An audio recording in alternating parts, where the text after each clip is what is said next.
Acı sücü köpeği bırın cıvır kıryan bağrın gelin gözün açıveyi afet verin içim girip burnumuna gözün açıveyi afet verin içim girip burnumuna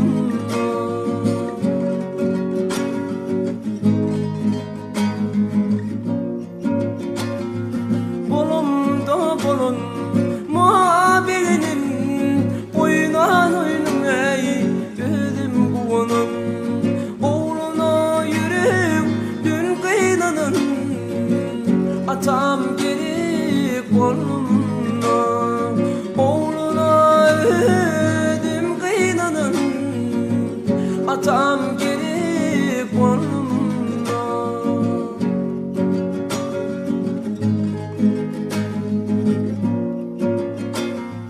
ayımın derdine bolun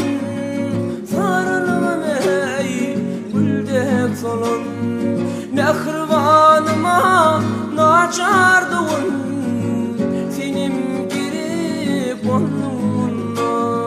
mehribanımay ayardığın senim girip burnumuna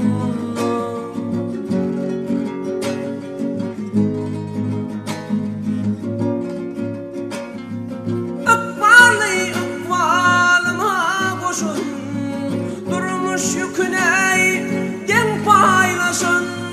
kırka yetireyim ille aşın hatın gerip burnumuna kırka yetireyim ille aşın ayal gerip burnumuna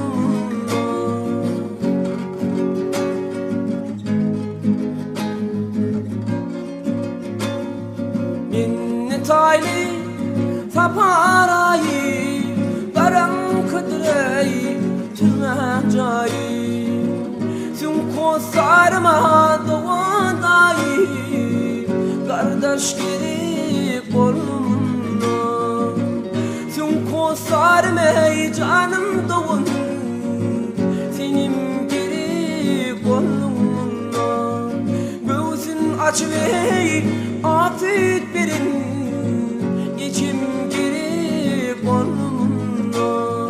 oğluna yürüp dün kıynanın atam girip burnumuna dost yar girip burnumuna kardeş girip